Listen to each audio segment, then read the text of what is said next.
Shalom Aleichem, dear friends. We are in that day which will bring about in no time the day of Tisha B'Av, the 9th of Av, which is the day of the greatest catastrophes and tragedies that befell the Jewish people since time immemorial. Everybody knows that we lost, of course, the destruction of the first temple happened on the day of Tisha B'Av. The second temple was destroyed also on the 9th of Av, the day of Tisha B'Av. Other catastrophes that followed happened also on the day of Tisha B'Av. The exile from Spain in 1492 happened on the day of Tisha B'Av. The First World War happened on the 9th of Av, and everybody knows that the First World War, as a result, of course, we had also the Second World War, which is the war in which we lost, and the terrible Holocaust that befell the Jewish people, in which we lost 6 million Jews. So that's a day with which we contend with this day, because we believe, in accordance with the teachings of our sages, that the day will come when the day of the 9th of Av will become a day of great holiday. As it says in the book of Echa, the reading of that Megillah that we will read Saturday night, the night of Tisha B'Av, as well as on Sunday, which is the day of Tisha B'Av. We're going to read Echa, the Megillah of Echa, in which it says, Echa yashva badad. How is it possible that this nation was in total solitude? But we have to understand that. First we begin with our parasha. Our Parashat Devarim, the first parasha of the book of Deuteronomy, of Devarim. And it begins by saying, Ele ha-devarim asher diber Moshe el bnei Israel. These are the words, those were words of rebuke that Moshe, before the days of his death, that he found those days to be important enough to rebuke finally the Jewish people for all the deeds that were committed before. And then he said, he began with the sin of the spies. The reason why we begin by the sin of the spies, I mean why the rebuke of Moshe begins with the story. But tikrevun elai kullechem. Moshe says to the people of Israel, you all came closer to me. Closer, Rashi says, all of you without any respect of one another, you came and complained, we don't want to go to the land of Israel, the land of Canaan, we would like to send first the spies. Before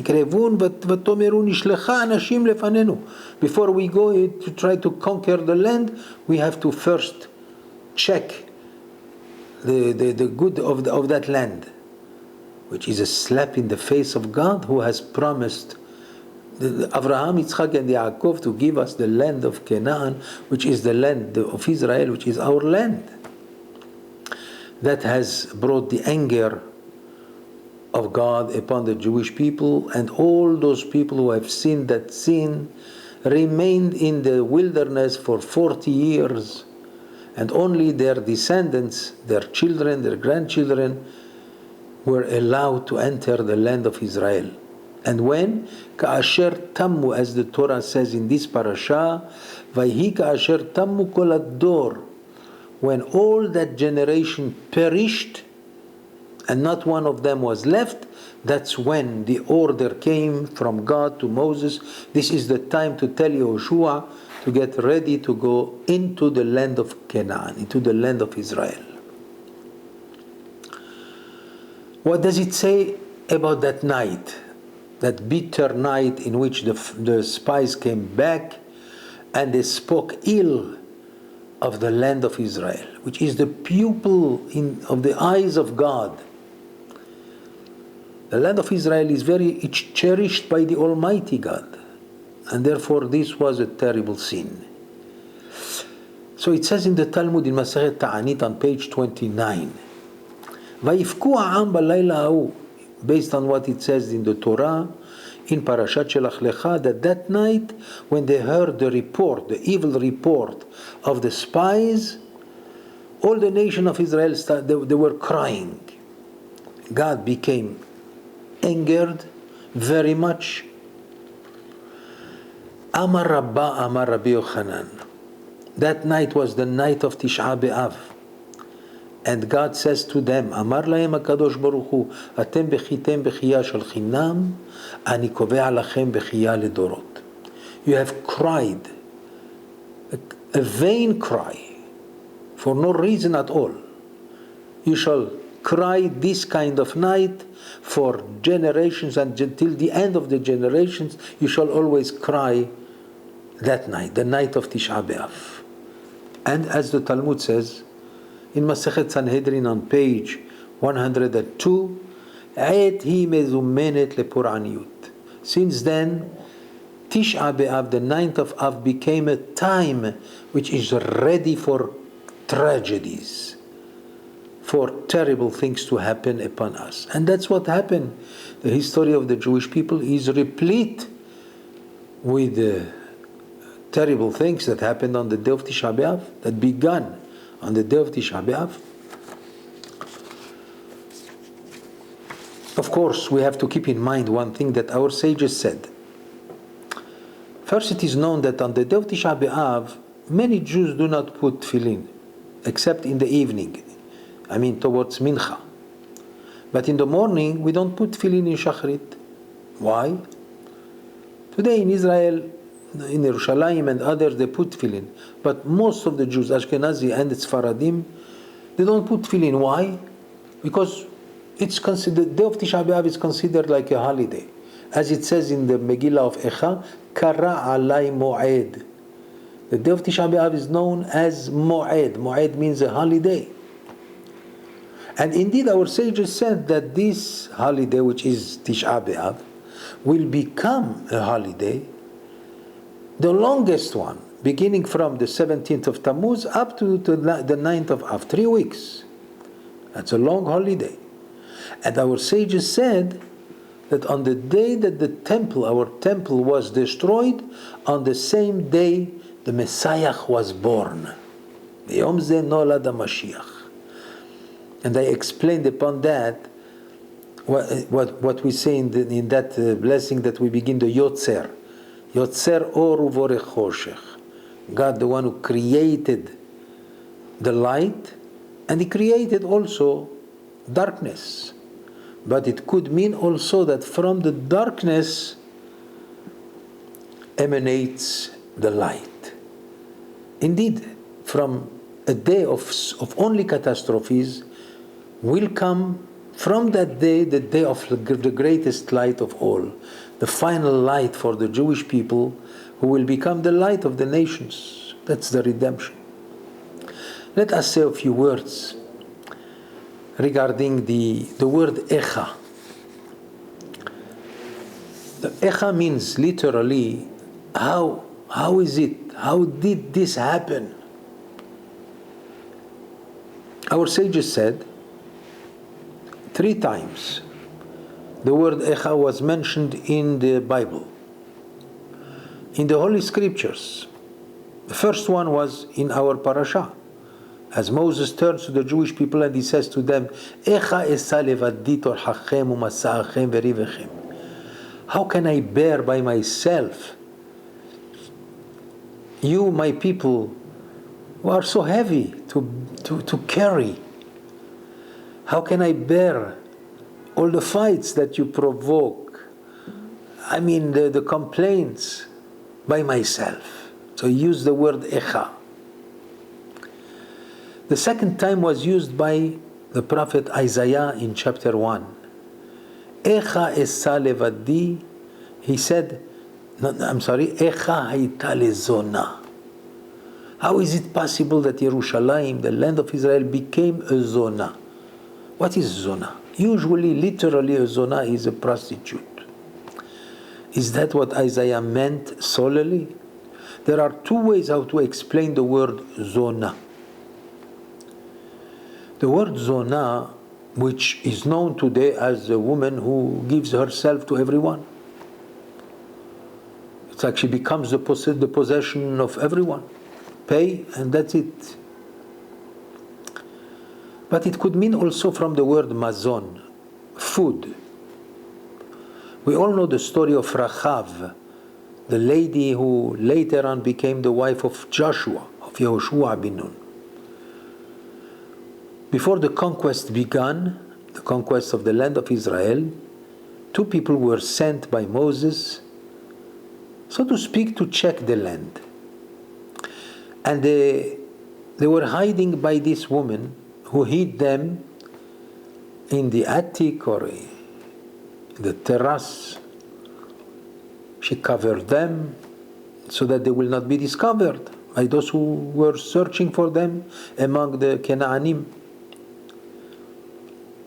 Because she wanted that she will be safe and she will get a promise from them that she will not be, because they were afraid. All the nation of Canaan heard everything that happened with the Jewish people who came out from Egypt, and all the miracles, and they heard what happened, what they did to the nation of the Amori and all the nations there, Sihon, the king of Heshbon, Og, the king of Moab, and they were scared. So she knew that the Jewish people is coming. They might destroy all of them. So she begged them that they will promise her that nobody will touch her, will harm her in any way, her and her family, and in exchange she's hiding them. And that's what happened. But the scriptures call her Rachav Hazona. Rachav, the Zona. But there are two opinions in that. One opinion says that Zona literally means that she was a prostitute, a very big prostitute. She was also the most beautiful girl there. But there is the other opinion that says that she had in fact a restaurant, a kind of bakery, and she supplied food for all the people who came. That's why she's called Hazona. From the word mezina, she provides food. So now we can explain the words of Isaiah in this way. Number one, Echa haita lezona. You people of Israel, how come you became zona, which means you practically swayed away from the right way, and you gave yourself for all kinds of luxury and all kinds of stupid endeavors. That's the literal meaning of zona. You have prostituted yourself. But it means also that the Jewish people, in the future at least, they will be the nation, or maybe Isaiah meant to say, instead of being zona in the way that you feed the world with your wisdom, ki chokhmatchem ubinatchem, as it says in the Parashat Devarim, that you are the wisdom of the nations, that you could give the light to the nations. Instead, you chose to be a literal prostitute, meaning that the Jewish people went astray, unfortunately, that they gave up on the law of the Torah, and they betrayed the Almighty God. That's the reason why we call this Shabbat Hazon, based on the name of the Haftarah itself that we will read, which begins in chapter 1 by the words Hazon Yeshayahu ben Amoz. Literally, it means the vision of Isaiah, the son of Amoz, which is also a Haftarah of rebuke of the Jewish people. As he said later on, he says, Yada Ashor konehu v'hamor evus be'alav. Even the bull, a plain animal, knows who the one who feeds him. The donkey also knows where he gets his food from. V'chamor evus be'alav. Israel lo yada. But the Jewish people, the nation of wisdom, they don't know. They lost their knowledge. Why? Because Ami lo itbonan, my nation did not think profoundly. And that's the rebuke of Isaiah. And of course, all this resulted in what? In the prophecy of Jeremiah, who wrote in the Megillah, Echa yashva badad. Finally, after the destruction, Jerusalem was unfortunately like an orphan, completely desolate. So he says, Echa yashva badad. How did we come to this kind of situation? That Jerusalem is in total solitude, destroyed, desolate. Well, coming back to what Moshe Rabbeinu said, Echa esa levadi, how can I bear by myself your weight? Torhachem. I mean, it's not easy. The Jew is not an easy person, especially the people who live in Israel. In the land of Israel, the Jews are not easy at all. They are by nature more aggressive, more willing to fight, more willing to complain. And that's the nature of the Jewish people. That's this kind of nature. But Moshe Rabbeinu loved his people. He loved them so much, and he knows that these people are a very special people. Therefore, when he said, Echa esa levadi torhachem umasa'achem, the masa in Hebrew means a very heavy weight to carry. So how can I carry you? That's the literal meaning. But it means also that he meant to see that you are the nation, that each one of you is worthy of being respected, of being honored, of being higher than anything else. And instead, unfortunately, because of the sins of the Jewish people, so therefore we, so to speak, we deserve all the maledictions and all the misfortunes that happened upon us. But Moshe Rabbeinu, at the end of his days, is turning to the Jewish people and he says to them, why did you choose to be what you were supposed to become? You were supposed to become the light of the nations, the source of wisdom for all the nations. And instead you chose to go after stupid sins, a sinful life, rather than staying or sticking to the Almighty and His Torah. Well, anyway, we are going to conclude by saying, since, as I said in the beginning, Tisha B'Av is known as Mu'ed. It's a holiday. Maybe not now, but in the future it will be a holiday. Because on that day, as I said, the day of the destruction of the temple, the Messiah was born in accordance with the teaching of our sages. So therefore, all we have left is to hope, to keep on hoping that times will be better and better for the Jewish nation, because if it is good for the Jewish people, it will be good for the rest of the world. The Zohar, the Holy Zohar, I already mentioned this somewhere last time, that according to the Zohar HaKadosh, the Holy Zohar says that the Jewish people resemble the heart in a body. The heart is the softest organ that we have in the body. And yet all the limbs, all the parts of the body depends entirely on the heart. And yet the heart again is practically that part which has to bear all the pain, sadness, problems. Everything is the heart. And yet this is the life of the rest of the body.